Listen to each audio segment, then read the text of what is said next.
camino al cielo de la mano de la Reina de la Divina Voluntad.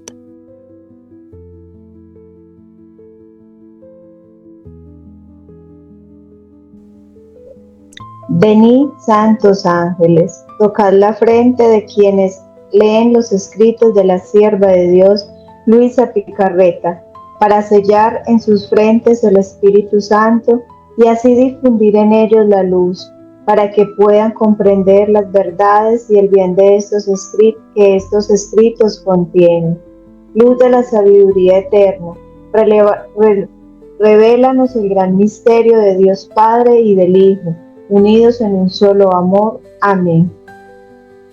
Y nos encomendamos también a la asistencia materna de nuestra Madre querida, la Virgen María. Dios te salve María, llena eres de gracia, el Señor es contigo. Bendita tú eres entre todas las mujeres, y bendito es el fruto de tu vientre Jesús. Santa María, Madre de Dios, ruega por nosotros pecadores, ahora y en la hora de nuestra muerte. Amén. Gloria al Padre, al Hijo y al Espíritu Santo. Como era en el principio, ahora y siempre, por los siglos de los siglos. Amén. Y ahí nos estamos encomendando también a nuestros arcángeles, hoy día en que estamos celebrando su fiesta. En el nombre del Padre, del Hijo y del Espíritu Santo. Amén. Ok, la charla que nos toca, se escucha bien, ¿no? ¿Sí? Perfecto. Gracias. Hoy día la charla que nos toca, el tema que nos toca meditar es ¿qué se entiende por vivir a nombre de todos? La hermana Belén, en su presentación de esta charla, nos dice que vivir en la divina voluntad es vivir a nombre de todos. Lo que resulta ser una afirmación precisa y central, muy importante en esta enseñanza. ¿Y por qué vivir en la divina voluntad es vivir a nombre de todos? Es lo que vamos a poder comprender.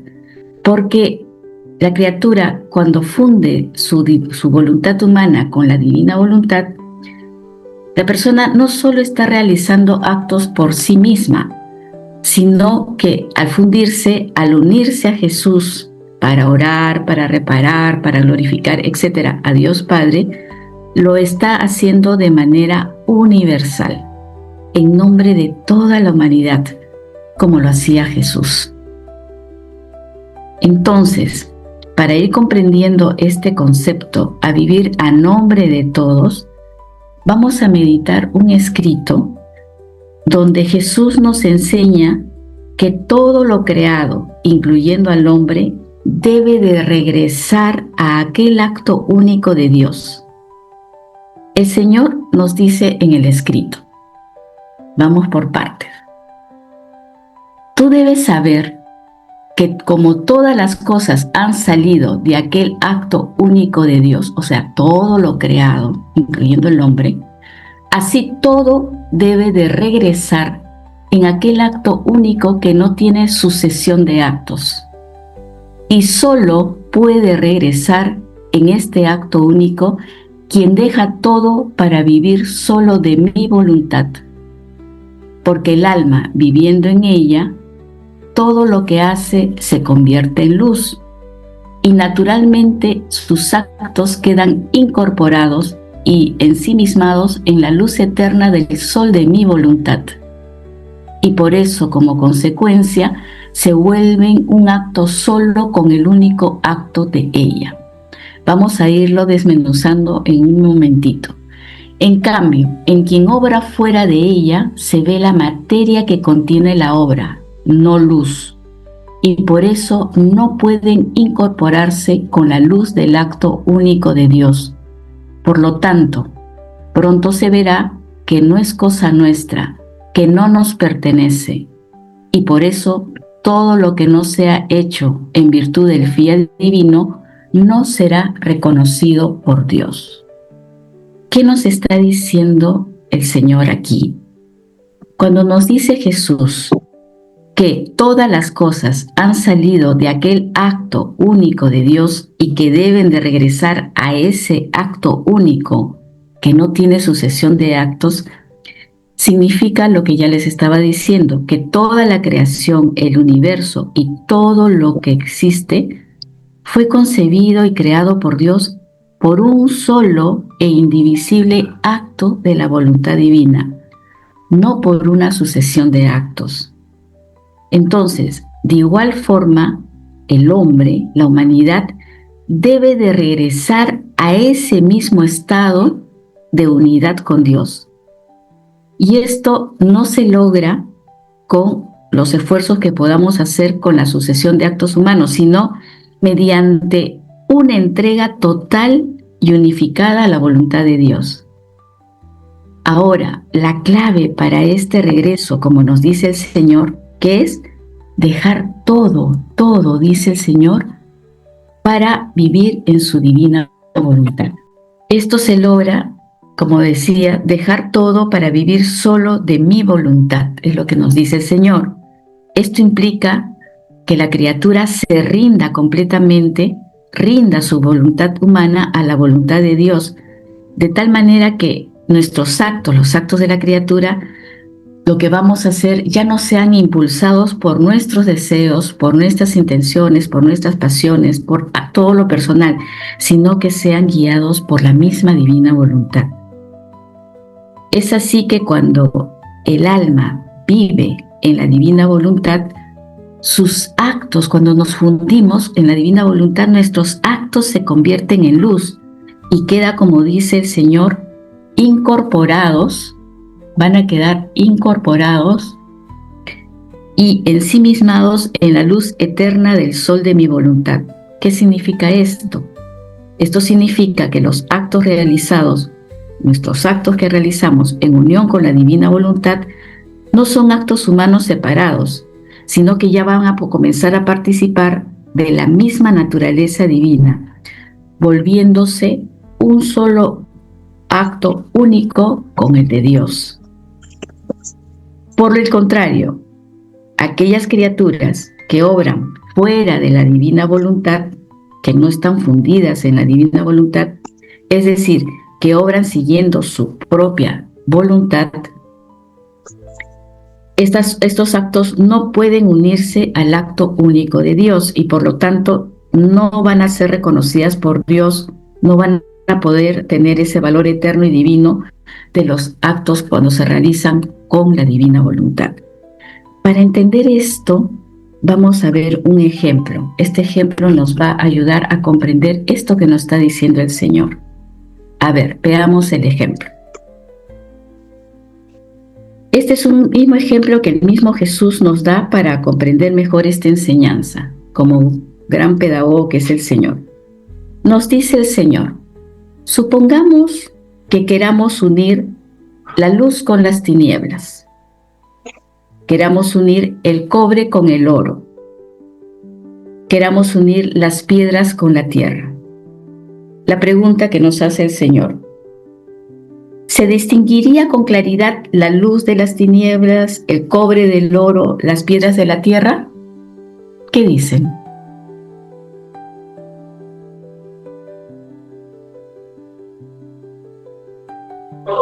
No se pueden unir. O sea, se distinguiría, al no poder unir, podemos distinguir qué es la luz de las tinieblas, qué es el cobre del oro, qué es la tierra de las piedras. Sí. Sí. Correcto. No se podría distinguir. Sí. Si mezclamos piedras con arena, podemos sacar las piedras y dejar la arena. O sea, sí se puede distinguir con claridad cada uno de estos elementos, ¿correcto? Sí. Porque no se han juntado, los podemos saber cuál es la tierra y cuál es la piedra. ¿Es correcto? Sí podemos distinguir. Si los unimos, vamos a saber qué es el cobre y qué es el oro, porque no llegaron a complementarse, a fundirse. Ahora, ¿pero qué pasa si uniéramos, por ejemplo, luz con luz? Tinieblas con tinieblas. Y esta pasta de oro con pasta de oro. Al unirlas, al fundirlas, al juntarlas, ¿se distinguiría con claridad la luz de las tinieblas? ¿Se distinguiría cada uno de los elementos? Sí. Sí. No. No se distinguiría. No se distingue. No se distinguiría, correcto, no lo vamos a poder. ¿Por qué? En el primer caso, ¿por qué no se pueden unir? Porque son materias diferentes, ¿no? Una de la otra. Pero acá, ¿qué pasa en este caso? Son materias, ambas materias son iguales. No sabríamos distinguir ni separar, por ejemplo, la luz de antes con la luz de después, las tinieblas de antes con las tinieblas que vienen después, y la masa de oro con la masa de oro de después. No podría distinguir, ¿correcto? Sí. Entonces, igualmente sucede con nuestros actos, cuando nos fundimos en su divina voluntad. ¿Podemos unir un acto humano con un acto divino? No, No, ¿por qué?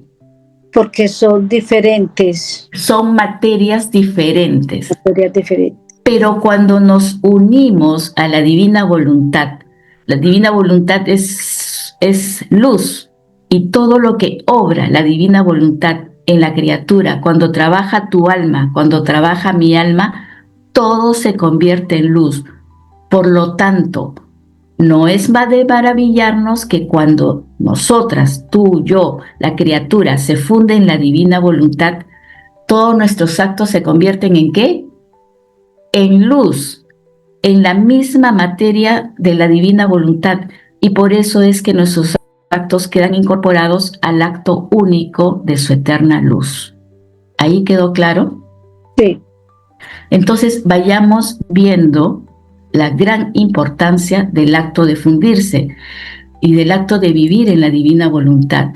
Mientras no hagamos eso, no vamos a poder unir. Por eso dice el Señor, fuera de mi divina voluntad son actos que no nos pertenecen. Por eso todo lo que no sea hecho en su divina voluntad no va a ser reconocido por Dios. Y miren cómo termina diciendo el Señor. Por eso, gracia más grande no podría ser en estos tiempos tan borrascosos y de carrera vertiginosa en el mal, que hacer conocer que quiero dar el gran don del reino del Fiat Supremo. Y como confirmación de esto lo estoy preparando en ti, le decía Luisa, con tantos conocimientos y dones, a fin de que nada falte al triunfo de mi voluntad. Por eso, y eso nos dice a todos, estemos atentos a eso que quiere hacer el Señor en nosotros. A Luisa le decía al depósito, porque Luisa es la depositaria de todo este bien. Entonces, ¿hasta aquí quedó claro? Sí. Ok. Recordemos siempre, viviendo en la divina voluntad, tenemos que estar fundidas hasta llegar a estar fundidas completamente, porque nuestros actos se van a convertir en luz y vamos a poder incorporarnos a ese acto único de Dios. De esta manera estamos regresando a ese principio como cuando fuimos creados. Entonces ahora vamos a ver algunos puntos clave sobre este vivir en la divina voluntad a nombre de todos. Cuando vivimos en la divina voluntad y hacemos esta vivencia a nombre de todos, ¿qué estamos haciendo? Participamos de una reparación universal. El hombre, la criatura, al realizar cualquier acto que realicemos, el orar, el trabajar, el caminar, etc., en la divina voluntad, le vamos ofreciendo a Dios su acto de reparación por los pecados e iniquidades de toda la humanidad. Cuando estamos unidos y participamos, cuando vivimos en la divina voluntad y le hacemos todo a nombre de todos, participamos en la obra de Cristo. ¿Cómo es esto? Los escritos nos enseñan que Jesús realizó todos sus actos en la voluntad del Padre. Él también se fundía, hacía lo mismo, y los ofrecía por todas las generaciones. Entonces, quien vive en la divina voluntad hace lo mismo, participa de este mismo modo, y puede extender el efecto de estos actos divinos que recibe tanto a las criaturas que han vivido antes en el pasado como las que viven en el presente y las que vivirán en el futuro. Después, cuando vivimos en la divina voluntad a nombre de todos, estamos participando en la restauración del orden de la creación. ¿Qué es esto? ¿Qué significa esto? Participamos en esa restauración cuando se perdió este orden con el pecado original. Adán y Eva, antes de la caída, nuestros primeros padres, vivían en la divina voluntad y sus actos tenían un efecto universal. Volver a ese estado, como vivía Adán y Eva antes del pecado, es lo que nos llama a vivir y a obrar con esa misma intención universal, a nombre de todos. Y finalmente, cuando estamos uniéndonos y viviendo en la divina voluntad, la criatura se convierte en voz de la creación. Como sabemos, cada elemento que conforma la creación de Dios no tiene voz, es muda. Sin embargo, ¿qué tiene de grande la creación? Mantiene intacta en sí misma la voluntad de Dios desde que fue creada. ¿A excepción de quién? El ser humano, del hombre. Del hombre, correcto, a excepción del hombre. Entonces, la criatura que vive en la divina voluntad se convierte en esa voz de la creación y le devuelve a Dios el amor, la correspondencia que le es debido por todos los bienes y derechos de creación con que fueron creadas cada cosa creada. En resumen, entonces, para terminar con esta parte, no se trata solo de hacer la voluntad de Dios y cumplir con la voluntad de Dios de manera individual, de manera personal, no, sino que se trata de unirnos, de fundirnos de forma activa, de forma consciente a esa voluntad divina. ¿Para qué? Para que los propios actos, nuestros propios actos, cuando nos fundamos, adquieren esa dimensión universal, obrando, trabajando, reparando y glorificando a Dios en nombre de todos los seres humanos y de toda la creación.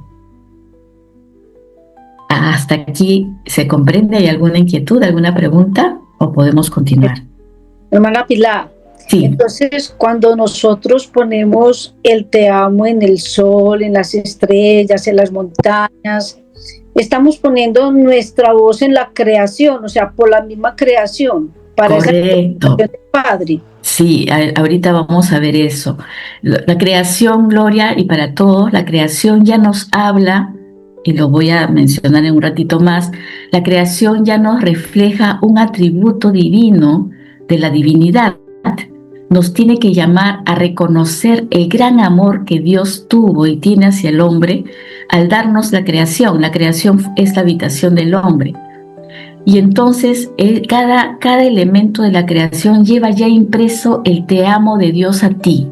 Cuando tú ves el sol y sientes el calor, sus rayos, y sientes un día que estuvo frío y después salió el sol, Dios te está diciendo te amo a través de esos rayos. Y tú en correspondencia le dices te amo, Señor, y gracias por este sol, que es lo que te está representando el calor de Dios hacia ti. Entonces es un trabajo que tenemos que hacer. Por eso cuando nos van a pedir girar, que eso lo vamos a ver en 2 clases más, en 2 reuniones más, vamos a entender cómo se hacen estos giros en la creación. Hermana, con el pecado el hombre se sale del seno de la Santísima Trinidad, ¿cierto? Salimos, cuando nos pecamos, sí, nos dejamos eso. ¿Sí? Entonces, ¿por qué la naturaleza se afectó tanto de manera que los animales también se enferman? Porque cada acto hecho en divina voluntad afecta al cielo, tierra, hasta el purgatorio, creación. Afecta a todo, a todos. Es un acto que afecta. Nuestro pecado no solamente nos afecta a nosotros, afecta a toda la creación. Todas las personas afectan. Y también el pecado de otros nos afectan a nosotros. Todos estamos unidos, todos estamos contenidos en la voluntad de Dios. Entonces, lo que haga uno va a afectar. Es como una familia. Si tenemos un problema con un miembro de la familia, ¿solo le afecta al miembro? A todos. Afecta al papá, afecta al mamá, afecta a los hermanos, ¿correcto? Sí. Igual, o a los parientes más cercanos. Igualito es con la creación. Igualito es con la divinidad cuando estamos fundidos y viviendo en esta divina voluntad. Lo que hacen unos nos afectan a otros. Entonces, ese es el trabajo que tenemos que hacer nosotros. Ahora lo vamos a ir viendo cómo vamos a ir realizando esta correspondencia. Entonces, aquí está la respuesta, Gloria. Cuando hablamos que toda la creación, incluido el hombre, debe de regresar a este primer acto, al acto único de Dios, tal cual salió de sus manos creadoras, estamos hablando del acto de la correspondencia que toda la creación debe de darle a Dios, o sea, el hombre y todos los elementos, por derecho de justicia, por todo, por todos y en los corazones de todos. Es decir, es la correspondencia de nuestro amor y gratitud a nuestro Dios. Esto es un acto fundamental, esta correspondencia es un acto fundamental en este tercer fiat de la santificación. Es el tiempo que a nosotros nos ha tocado vivir. ¿Cómo vamos a entender este pasaje? Vamos a entenderlo, vamos a entender esta enseñanza partiendo de un pasaje bíblico que todos conocemos. Dice así: el Señor le decía a sus apóstoles, poco antes de empezar su pasión, ¿no? Le decía, no andéis preocupados diciendo qué vamos a comer, qué vamos a beber, con qué vamos a vestirnos, que por todas estas cosas se afanan los gentiles. ¿Se afanan quién? Los paganos. Pues ya sabe vuestro Padre Celestial que tenéis necesidad de todo esto. ¿Qué le dice a continuación? ¿Qué les dice? ¿Qué nos dice? Buscad primero su reino y su justicia, y todas estas cosas se os darán por añadidura. Cuando nos dice la palabra de Dios, busca primero su reino. En la divina voluntad, el reino no es un lugar físico, no es, sino es el reinado de Dios en tu alma, en mi alma y en el mundo entero. Entonces, vivir en el fiat divino, ¿qué va a significar? Va a significar renunciar a nuestra propia voluntad humana para permitir que esta voluntad divina obre en y a través de la criatura, de cada criatura. Esta es la única manera de que el reino de Dios se pueda establecer verdaderamente en la tierra, porque es el reinado en cada criatura. No es en un conjunto de criaturas, no, es en cada criatura, personal, en ti, en mí. Entonces, el pecado original privó a Dios del dominio sobre la voluntad humana, como sabemos. Entonces, buscar su reino es devolverle a Dios ese lugar que siempre le debió corresponder, ese lugar de rey absoluto, es devolverle el primado, el primer lugar, permitiendo que su querer, por decirlo de una manera, sea la ley que rija mi alma, que rija mis acciones. Entonces, cuando la divina voluntad domina a un alma, ¿qué pasa? Es que cada vez que aprendemos y tenemos un conocimiento acerca de su divina voluntad, como lo estamos haciendo ahorita, se origina una nueva creación en nosotros y el alma viene a ser dotada de bienes divinos. Lo que nosotros estamos aprendiendo es algo que crea en nuestro alma, que quiere el Señor que tengamos y que lleguemos a fijarlo y que lleguemos a vivir con este conocimiento que estamos aprendiendo.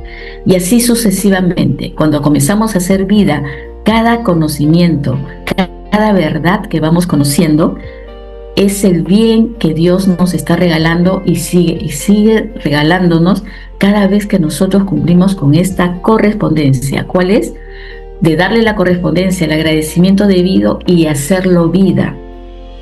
El alma, entonces, en este comercio de amor, en esta vivencia, en este movimiento dentro de la divina voluntad, va a estar completamente bajo el influjo, bajo la asistencia de la voluntad suprema, porque a medida que nosotros cada día ejerzamos este acto de estar fundidas en la divina voluntad, vamos a estar tan absorbidas por esta divina voluntad en nuestros actos que va a mantener al alma absorbida, que no va a haber lugar para que el propio yo o el propio ego tengan su acción.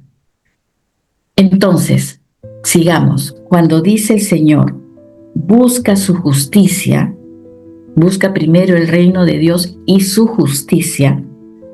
Esta justicia de la que habla Jesús no se refiere a una justicia legal como la que conocemos, no, sino se refiere a la justicia divina.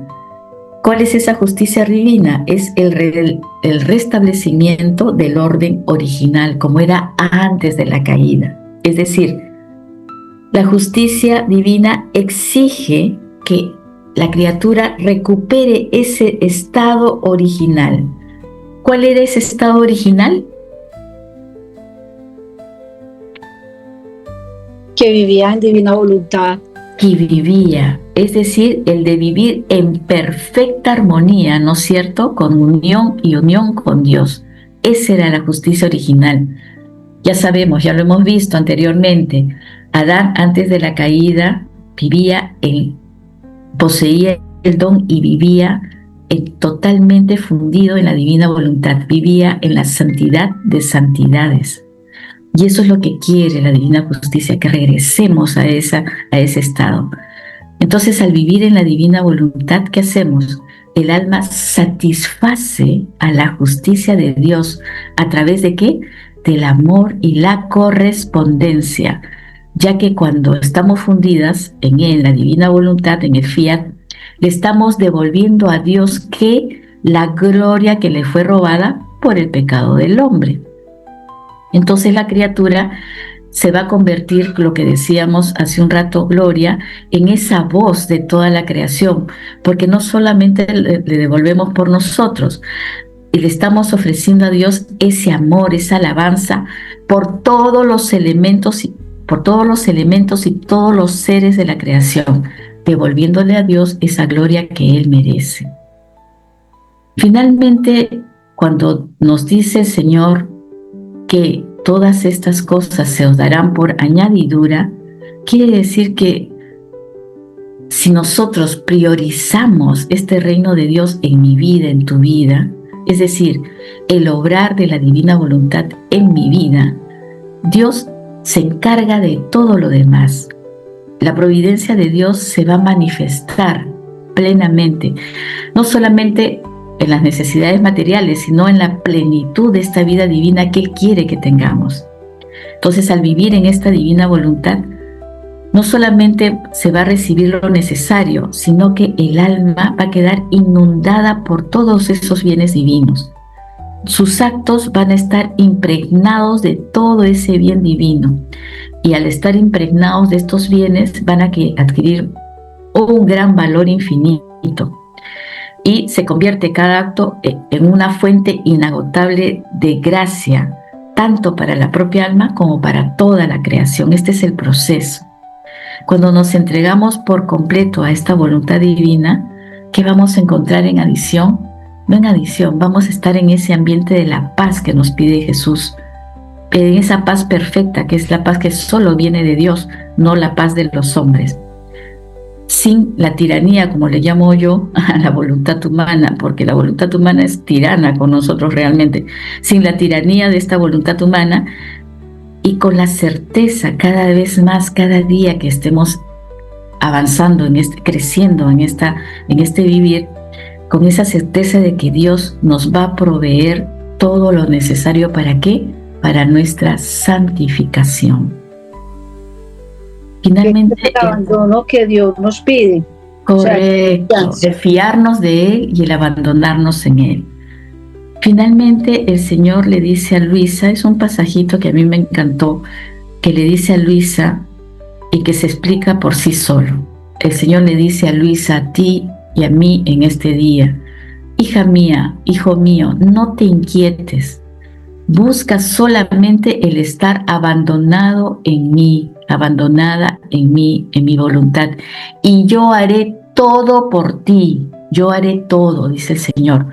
Porque es más un solo instante en mi voluntad que todo lo que podrías hacer de bien en toda tu vida. Entonces, acá no hay mucho que explicar porque ya lo estamos entendiendo. Entonces, estamos hablando primero de la correspondencia por derecho de justicia, lo que acabamos de aprender, que se refiere al acto de la criatura de devolverle a Dios ese amor, esa gloria, el agradecimiento, el reconocimiento, etcétera, que le son debidos y que nosotros como criatura humana por el pecado le negamos. Entonces, no se trata, como digo, de una justicia humana de castigo. No, esa no es la justicia divina. Sino se trata de un acto divino, de restablecer el orden original entre Dios y el ser humano, entre la criatura. La pregunta aquí, ¿cuáles son estos derechos que nos pide, que nos reclama la justicia divina?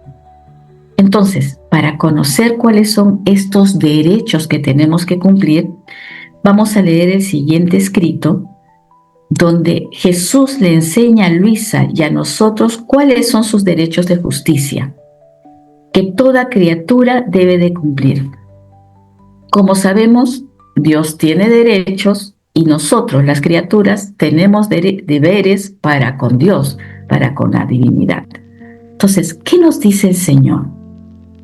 Este es un escrito base de lo que es la correspondencia, y vamos a entender por qué la razón del ser de nuestros giros. Siempre tengamos este conocimiento básico. Dice el Señor, le decía a Luisa, a nosotros, no solo debe ser recto, sino justo, justa. Y en la justicia entra el amarme, alabarme, glorificarme, agradecerme, bendecirme, repararme, adorarme, no solo por sí, sino por todas las otras criaturas. Estos son derechos de justicia que exijo de toda criatura y que como creador me corresponden, y quien me niega uno solo de estos derechos no puede decirse jamás justo. Por eso, piensa en cumplir tu deber de justicia, porque en la justicia encontrarás el principio, el medio y el fin de la santidad. Entonces, el Señor empieza diciendo, no solo debe ser recta y justa, no solo debe ser recto y justo. Él establece una distinción entre ser recto y ser justo. ¿Cómo vamos a entender esto? La rectitud se refiere a un comportamiento moral correcto en general. Y la justicia que implica una obligación más profunda y activa hacia Dios. Entonces, la rectitud por sí sola es insuficiente. ¿Por qué? Porque la verdadera santidad se alcanza a través de la justicia que se ejerce con Dios. Por eso el principio bíblico: busca primero el reino de Dios y su justicia. El Señor no dijo que busca primero el reino de Dios y busca su misericordia, busca sus milagros, busca su bondad. No, Él dijo busca su justicia. Esa es la justicia que le debemos y que debemos de ejercer con Dios, que incluye actos de amor, actos de reparación, etcétera, etcétera. Entonces, lo que implica la justicia para la criatura, ¿qué es? Amar, alabar, glorificar, agradecer, bendecir, reparar y adorar a Dios. Estos actos no deben ser solo por uno mismo, sino, como nos pide el Señor, en representación, ese vivir a nombre de todos, de todas las demás criaturas, reconociendo así los derechos inherentes de Dios como creador. O sea, cuando nosotros actuamos de esa manera, en nuestros actos, le damos esa correspondencia con nuestro te amo, te bendigo, te alabo, te doy gracias, etcétera. ¿Qué estamos haciendo? Estamos reconociendo los derechos que a Dios se le debe por derechos de justicia divina. Ahora, estos actos son derechos de justicia que le pertenecen a Dios y que son exigidos a toda criatura. La palabra exigir significa que la justicia divina nos manda, nos obliga, nos ordena corresponderle a Dios. ¿Cómo?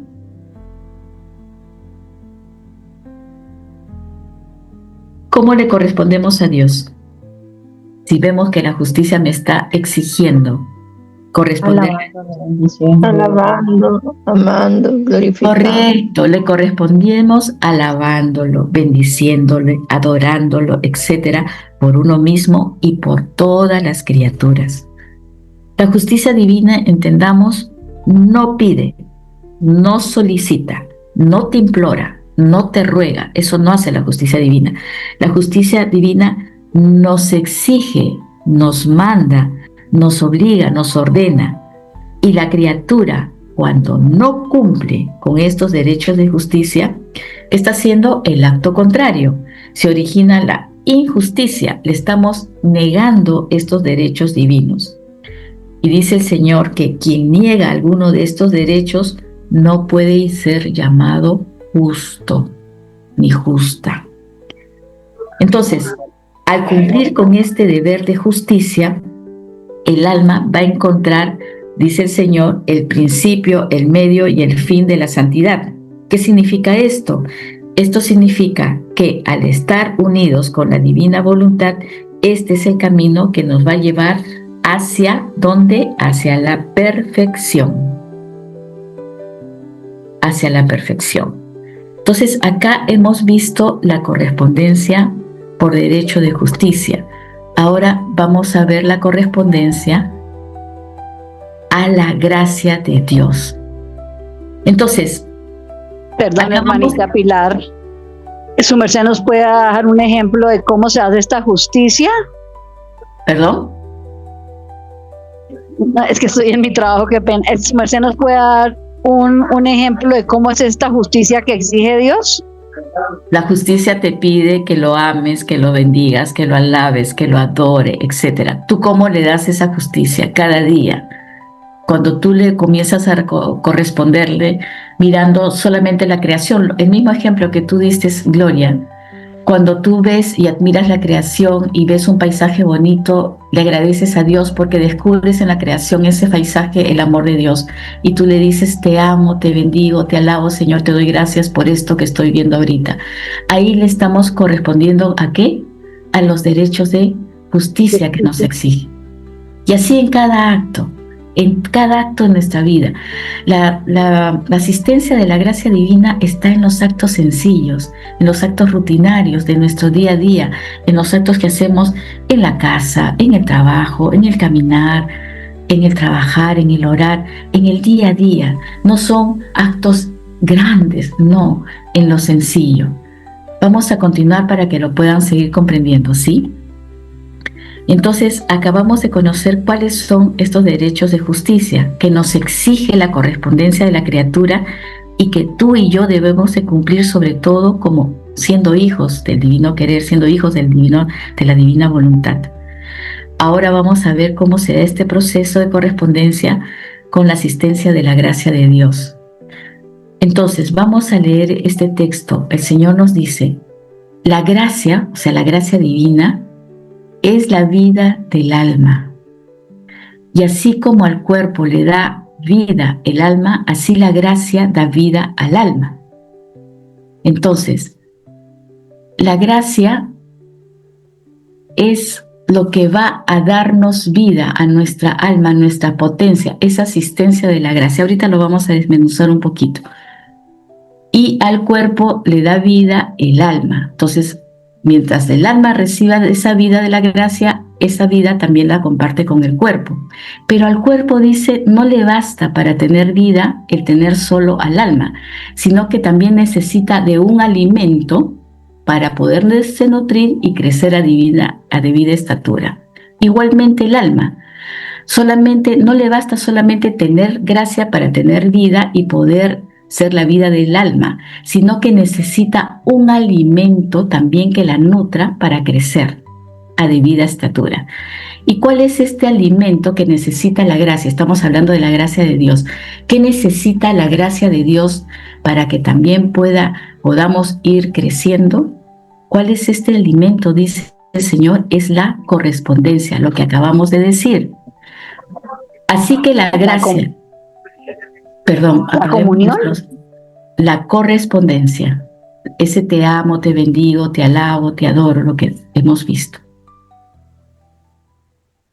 Entonces, la gracia y la correspondencia van a formar esa cadena que nos va a conducir al cielo, y a medida que el alma corresponda a la gracia, van a ser formados estos elementos. Entonces, en este escrito, el Señor establece una analogía. En esta primera parte, ¿no?, del escrito, el Señor está estableciendo una analogía entre la vida del cuerpo, que está animado por el alma, y la vida del alma, que está animada por la gracia divina. Entonces, la gracia, que es un don de Dios, es lo que va a dar vida y vitalidad a nuestra alma, o sea, la asistencia de Dios continua a nuestra alma. Y así como el cuerpo necesita un alimento para crecer, esta gracia, es decir, para que la gracia te siga asistiendo, para que esté en nuestra vida presente, necesita de la correspondencia. ¿Para qué? Para nutrirse también y alcanzar la perfección, alcanzar la debida estatura. Esta correspondencia se refiere a esa respuesta que le damos con lo que acabamos de aprender, con nuestro te amo, te bendigo, te alabo, te adoro, etc. Es una correspondencia en movimiento, es una correspondencia activa. No es que solamente nosotros recibimos, sino que nosotros respondemos, correspondemos. Es como cuando alguien nos hace un regalo inesperado. ¿Qué hacemos? Lo mínimo que hacemos, ¿qué podemos hacer cuando alguien nos entrega algo grande inesperadamente? ¿Qué le hacemos con la persona que nos entrega un regalo grande? Agradecemos. Por eso, cada día que la gracia nos asiste en las cosas chiquititas, desde el momento que abrimos los ojos y estamos con vida, nos hacemos el acto preventivo, estamos agradeciéndole a Dios. Te amo, te bendigo por el nuevo día. Te amo, te bendigo por el alimento que tengo. Te amo, te bendigo por el trabajo que tengo, por la familia que tengo, etcétera, etcétera, etcétera. Esa es nuestra correspondencia activa. Entonces, no solo basta con recibir esta gracia, sino que el alma debe de corresponder. Entonces, la gracia y la correspondencia, la unión de esa gracia divina con mi correspondencia, con mi te amo, se van a unir para formar una cadena que nos va a llevar hasta el cielo. Cada acto de correspondencia a la gracia es la que forma un eslabón, como esas cadenas. Y en esta cadena se viene fortaleciendo el camino hacia la santidad. Obviamente nuestra santidad va a ir creciendo en la medida que nosotras vayamos correspondiendo a Dios, a esa gracia, a esa asistencia. Entonces, continuamos. El Señor sigue diciendo, ¿cuál es el pasaporte para entrar en el reino de la gracia? Es la humildad. El alma, mirando siempre su nada y descubriendo que no es otra cosa que polvo, que viento, toda su confianza la pondrá en la gracia, tanto que la hará dueña, y la gracia, tomando el dominio sobre todo el alma, la conduce por el sendero de todas las virtudes y la hace llegar a la cima de la perfección. Entonces, aquí el Señor enfatiza que el papel crucial es la humildad para poder recibir esta gracia de Dios. La humildad es como un pasaporte, dice el Señor, que permite entrar en ese reino de la gracia. Ese reino de la gracia es el reino de la divina voluntad. Sin humildad, el alma no puede recibir plenamente los dones de Dios. A esta humildad, cuando hablamos humildad en divina voluntad, ¿a qué nos estamos refiriendo? A reconocer que todo lo que somos, todo lo que tenemos, todo lo que podemos hacer viene de Jesús. Entonces hay que hacer ese reconocimiento, porque no somos nada. Exacto, somos nada, tú lo has dicho. La humildad en divina voluntad es ser nada, reconocer que sin Dios soy nada. Entonces, la criatura para entrar en este reino tiene que estar ¿en qué? En su nada. en su nada. Al ver que no es más que polvo y viento, el alma deja de confiar en sí misma. Entonces, y va a poner toda su confianza. Un ratito, voy a dejar de proyectar para que salgan estas rayitas. Ok.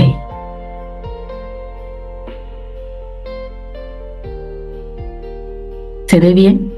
¿Sí?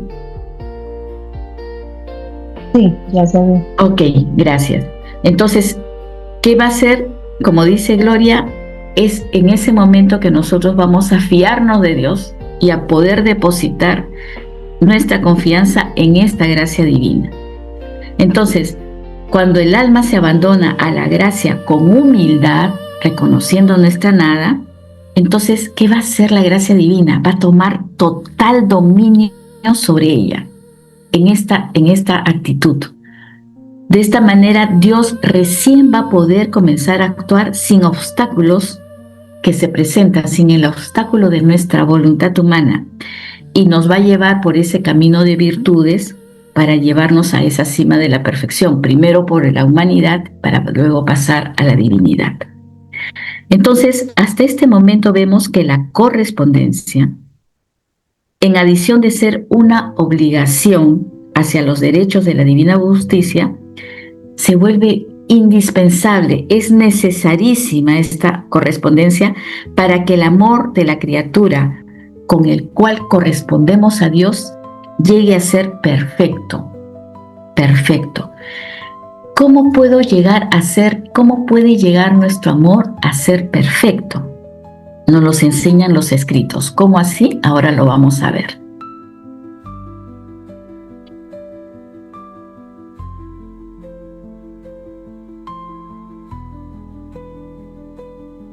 Hay una necesidad de la correspondencia para hacer perfecto el amor, y esto lo vamos a aprender como una enseñanza. La enseñanza de Jesús hacia la criatura, hacia Luisa, comienza diciéndole que llega un día, Jesús se presenta donde Luisa y Luisa le pregunta a Jesús, le dice a Jesús: dulce bien mío, dime, ¿continúas amándome?, le pregunta Luisa a Jesús. Y el Señor le responde que sí, sí, le dice, pero le dice que Él es amante y celoso, celoso y amante. Y que para ser perfecto el amor debe ser triple, y que en Él se encuentra esta triple condición de amor. Le dice a Luisa y nos dice a nosotros. Más bien te digo, le decía Luisa, nos dice a nosotras, que para ser perfecto el amor debe ser triple, y en mí hay esta triple condición. ¿Qué nos está diciendo el Señor? Que Él nos ama triplemente. ¿Cómo así? Dice el Señor: primero te amo como creador, como redentor y como amante. Segundo, te amo en mi omnipotencia como mi imagen y por ti misma. Y tercero, te amo ab eterno en el tiempo y por toda la eternidad. Esa es la enseñanza que le da la primera parte del Señor. Entonces, en el primer punto, te amo como creador, como redentor y como amante, descubrimos el amor trinitario de Dios. Cuando nos dice que nos ama como creador, nos ama por el solo hecho de habernos creado. Cuando nos dice que nos ama como redentor, nos ama a una locura tal que llegó hasta el sacrificio de la cruz para redimirnos. Y que cuando nos dice que nos ama como amante, nos está manifestando un amor personal e íntimo con cada criatura. Un amor, como decía al principio, que es un amor celoso y constante, que ¿qué busca? ¿Qué desea? Solamente la correspondencia que le dé la criatura.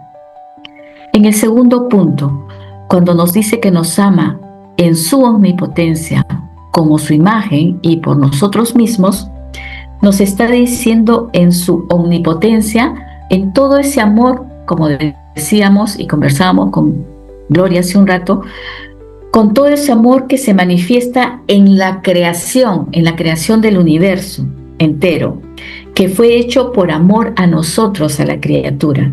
Entonces, cuando nosotros vemos lo que decíamos, el aire, el agua, el fuego, por ejemplo, son testimonios de ese amor, porque el aire, el agua y el fuego nos sirven para nuestra subsistencia.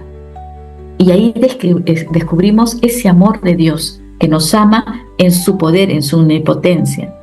Cada elemento de esta creación nos debe de llevar a descubrir no solamente esa característica del atributo divino de Dios, sino que en ese elemento ya viene impreso, como les decía, el amor de Dios.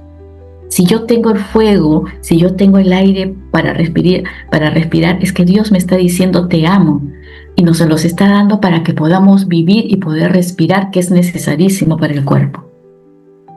Cuando nos dice que nos ama como imagen divina, Dios ama a la criatura porque somos el reflejo ¿de qué? De su imagen y semejanza.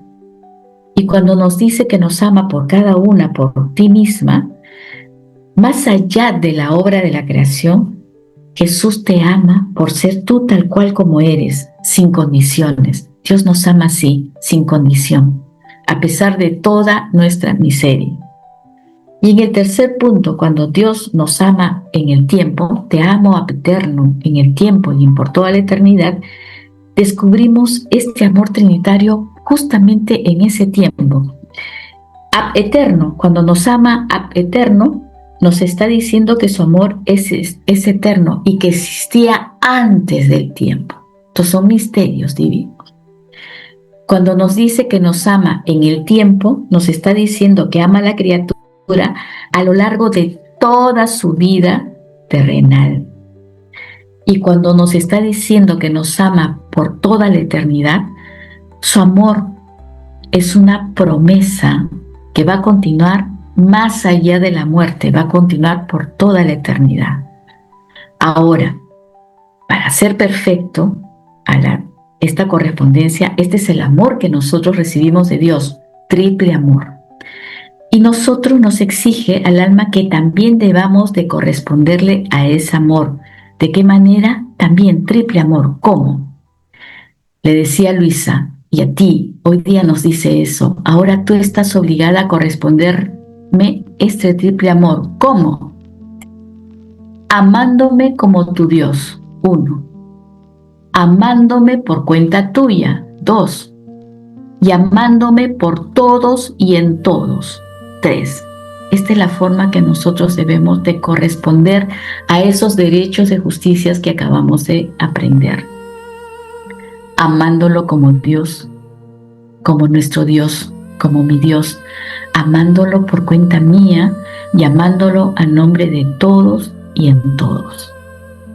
Entonces, amándolo a Dios como tu Dios, simplemente la criatura debemos fijarnos completamente en Dios, como Dios, la mirada clavada en la divinidad como mi Dios, sin que nada salga de ella, que no sea amor a su Dios, amor a mi Dios.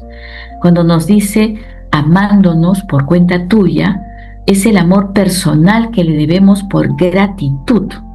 Debo amarlo por el bien que recibo cada día, por ese bien personal.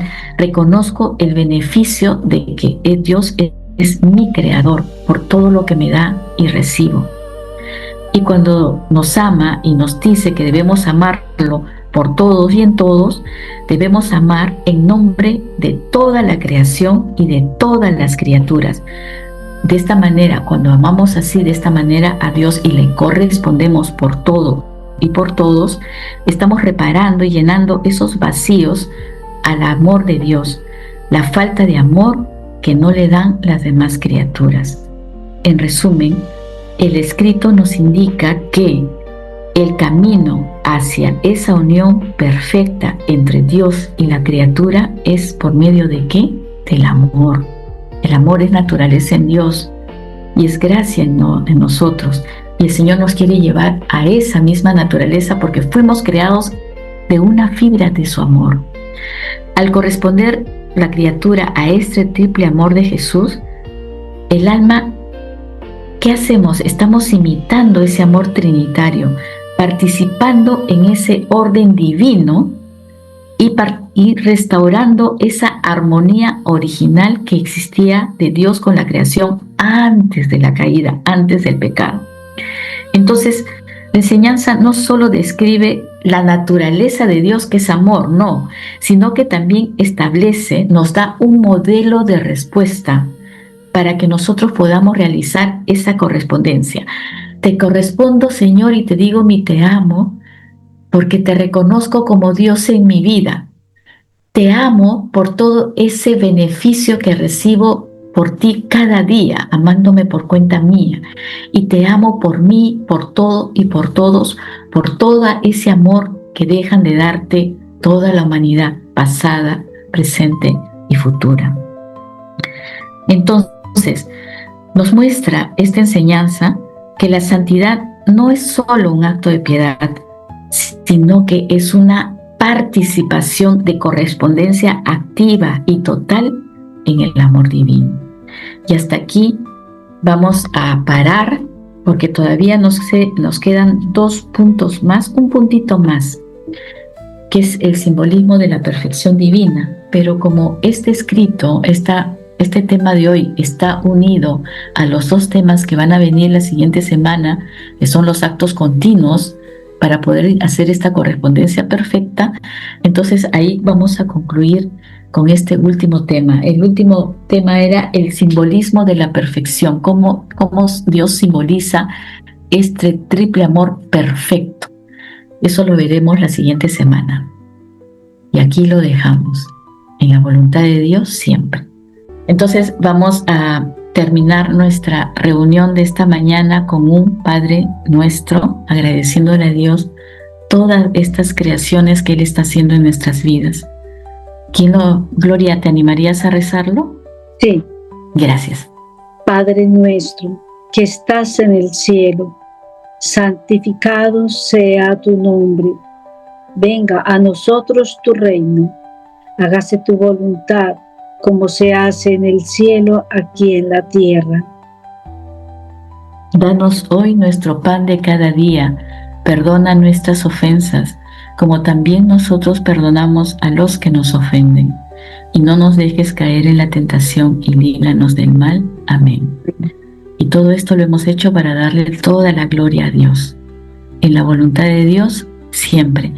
Y si Dios lo permite, nos estaríamos encontrando la siguiente semana. Yo les paso por el chat las 2 meditaciones que son complementarias a esta correspondencia por el chat, y Dios mediante nos vemos el siguiente lunes. El favor que les voy a pedir es que vean en los videos de la hermana Belén, lean sus PDFs, por favor, los puedan comprender, meditar, que nosotros acá vamos a hacer un complemento y una aclaración de lo que puedan entender. La hermana Belén ha sacado un compendio de estos escritos que es fabuloso. Todo lo que yo les estoy diciendo lo van a poder comprender con esos escritos que la hermana Belén nos los pone. Es la enseñanza, es la verdad de Dios a través de esos escritos que van a hacer vida en nuestra alma. La correspondencia es muy fundamental, es lo que nos piden. El acto de correspondencia es la parte central de la vivencia para recibir el don y vivir en la divina voluntad. Que tengan una bendecida semana en el divino querer. Gracias. Gracias, hermanita. Camino al cielo de la mano de la Reina de la Divina Voluntad.